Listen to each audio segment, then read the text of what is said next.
آج 7 محرم الحرام کی نسبت سے جو شخص قرآن مجید کی یہ 2 آیات صرف 7 بار پڑھے گا، اللہ تعالیٰ اس کی 7 نسلوں کو مالا مال فرما دے گا۔ یہ 7 کا عدد بڑا اہم ہے، کیونکہ امام علی مقام امام حسین رضی اللہ تعالیٰ عنہ نے جو حضور کی بارگاہ میں تربیت حاصل کی، جو حضور کی بارگاہ میں رہے، وہ 7 سال 7 ماہ 7 دن تک رہے، اور اسی نسبت سے آپ نے اسی تصور کے ساتھ یہ 2 آیات پڑھنی ہے۔ اور ان 2 آیات کے بارے میں نعمان بن بشیر رضی اللہ تعالیٰ عنہ بیان فرماتے ہیں کہ رسول اللہ صلی اللہ علیہ وسلم نے ارشاد فرمایا، اللہ تعالیٰ نے آسمان اور زمین کو پیدائش سے 2000 برس پہلے ایک کتاب لکھی، اس میں یہ 2 آیات کا نزول فرمایا، یہ 2 آیات اتاری، اور یہ 2 آیتیں جس گھر میں پڑھی جاتی ہیں وہ گھر مالا مال ہو جاتا ہے، وہ گھر کے لوگ غنی ہو جاتے ہیں، وہ گھر کے لوگ کروڑوں کے مالک بن جاتے ہیں، غربت کا خاتمہ ہو جاتا ہے، تنگ دستی کا اس گھر سے خاتمہ ہو جاتا ہے۔ اس لیے ابن عباس جو حضور کے چچا ہیں وہ بیان فرماتے ہیں، بڑا قیمتی عمل دے رہا ہوں آج آپ کو، یہ 7 محرم کی نسبت سے بڑا اہم اور بڑا قیمتی عمل دے رہا ہوں، اس لیے اس عمل کو ضائع نہ کیجیے گا، یہ بار بار موقع نہیں ملتا۔ اگر اللہ نے ہمیں یہ دن دیا ہے اور 7 کی نسبت بڑی اہم ہے، اور جب آپ یہ عمل کریں گے تو اس کی تاثیر کو دیکھیں گے، یقین جانیں جو شخص یہ عمل کر لے گا، اللہ تعالیٰ آسمان سے رزق کے تمام دروازے اس بندے کے لیے کھول دے گا۔ اور ابن عباس فرماتے ہیں کہ حضرت جبریل امین حضور علیہ السلام کی خدمت اقدس میں حاضر تھے، حضور نے آسمان کا دروازہ کھلنے کی آواز سنی، آپ نے سر اٹھایا اور فرمایا، آسمان کا یہ دروازہ آج سے پہلے کبھی نہیں کھلا۔ اس سے ایک فرشتہ نازل ہوا تو اس نے ارشاد فرمایا، یہ فرشتہ بھی آج سے پہلے کبھی نازل نہیں ہوا۔ اس فرشتے نے سلام عرض کرنے کے بعد کہا،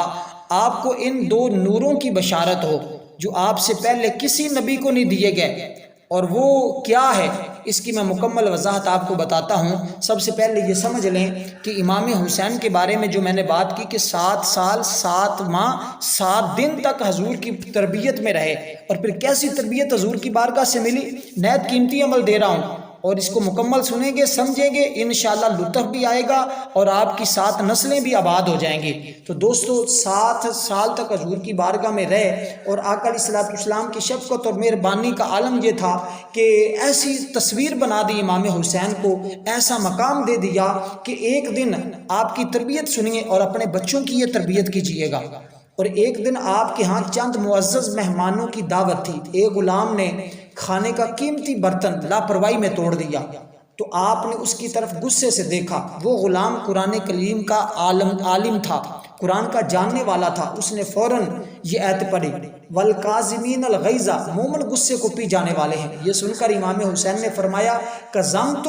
غیظی، میں نے غصے کو پی لیا۔ پھر اس غلام نے آیت کا اگلا حصہ پڑھا، والعافین عن الناس، اور لوگوں کو معاف کرنے والے ہیں۔ آپ نے فرمایا، عفوت عنک، میں نے تجھے معاف کر دیا۔ غلام نے آیت پوری کرتے ہوئے پڑھا، واللہ یحب المحسنین، اللہ احسان کرنے والوں کو پسند کرتا ہے۔ آپ نے فرمایا، میں نے تجھے اللہ کے لیے آزاد کر دیا۔ اور یہ امام علی مقام نے آنکھیں کھولی تو حضور کو دیکھا کہ رسول خدا کی نمازیں ہیں، علی المرتضیٰ سجدے میں، فاطمہ الزہرا قرآن کی تلاوتیں کر رہی ہے، پھر ساری عمر اسی ذوق میں کٹی، حتیٰ کہ تیروں کی بارشیں ہوئیں، نیزوں کی بارشیں ہوئیں، تلواروں کی دھاروں میں بھی آپ نے پھر سر سجدے سے نہیں اٹھایا، اور اپنا سر سجدے میں رکھ کر اللہ کے راستے میں قربان۔ دیکھیں دوستو، انسان جس حال میں مرتا ہے کل قیامت کے دن اسی حال میں اٹھایا جائے گا، تو اندازہ لگائیں امام حسین جب کل قیامت کے دن اٹھائے جائیں گے تو کس حال میں ہوں گے، رب کی بارگاہ میں سجدہ کر رہے ہوں گے۔ واہ سبحان اللہ۔ سارے دوستوں کا ذوق تازہ کرنے کے لیے چند باتیں کی، عمل بھی بتا دیتا ہوں، اس لیے کہتا ہوں کہ ایسی باتیں آپ کو ہر جگہ سے نہیں ملتی، اور یہ شہزادوں کی، حضور کی شہزادوں کی باتیں ہی ایسی ہیں کہ جس کے دل میں اتر جاتی ہیں اس کے دل میں ایک محبت کا ذوق پیدا کر دیتی ہیں۔ دوستو سب آپ امام حسین سے محبت کرنے والے ہوں گے، ایک بار امام حسین کے بارے میں کمنٹ میں ضرور لکھیے گا، حسین زندہ باد ہے، حسین زندہ باد ہے، یزید مردہ باد ہے، یزید مردہ باد ہے، حسین زندہ باد ہے، حسین زندہ باد ہے۔ تو دوستو آپ نے یہ 2 آیات، ان میں سے ایک تو آپ نے یہ پڑھنا ہے کہ سورۃ الفاتحہ الحمد شریف، دوسری بھی میں بتاتا ہوں، اور یہ سورۃ الفاتحہ کے اندر بھی 7 آیات ہیں، اور اسی نسبت سے اس کو آپ نے ایک ہی تصور کرنا ہے۔ اور اس کے ساتھ جو دوسری چیز بتاؤں گا وہ بھی آپ نے ذرا توجہ کے ساتھ سننی ہے، اور وہ جو ہے وہ سورۃ البقرہ کا اندر ایک دو آیات ہیں، ان کو بھی آپ نے ایک ہی تصور کر کے یوں پڑھنا ہوگا۔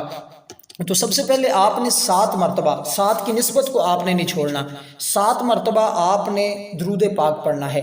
درود پاک جو ہم نماز کے اندر پڑھتے ہیں، درود ابراہیم، یہ درود پاک آپ نے پڑھنا ہے کہ اللہم صلی علی محمد وعلی آل محمد کما صلیت علی ابراہیم وعلی آل ابراہیم انک حمید مجید، اللہم بارک علی محمد وعلی آل محمد کما بارکت علی ابراہیم وعلی آل ابراہیم انک حمید مجید۔ تو یہ درود پاک آپ نے 7 بار پڑھنا ہے۔ اس کے بعد 7 بار آپ نے سورۃ الفاتحہ،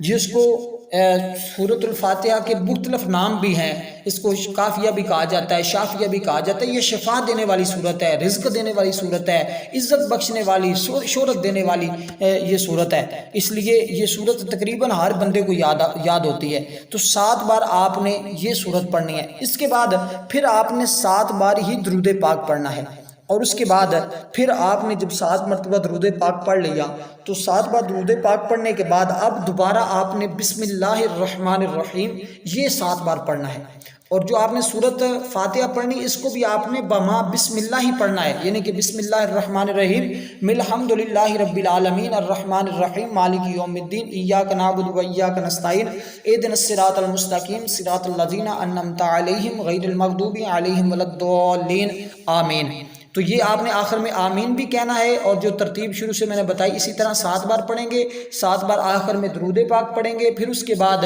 7 بار اکیلا بسم اللہ پڑھنا ہے، بسم اللہ الرحمن الرحیم بسم اللہ الرحمن الرحیم بسم اللہ الرحمن الرحیم۔ اس کے بعد پھر آپ نے 7 مرتبہ درود پاک پڑھنا ہے۔ بڑا قیمتی عمل ہے، بہت قیمتی عمل ہے، آپ ایک بار کریں گے انشاءاللہ اس کی تاثیر کو فوراً محسوس کریں گے، فوراً بندشیں ٹوٹ جائیں گی، ساری پریشانیاں حل ہو جائیں گی۔ اور اس کے بعد آپ نے یہ پڑھنا ہے آمن الرسول بما انزل الیہ من ربہ والمؤمنون، یہ سورۃ البقرہ کی آخری 2 آیات ہیں،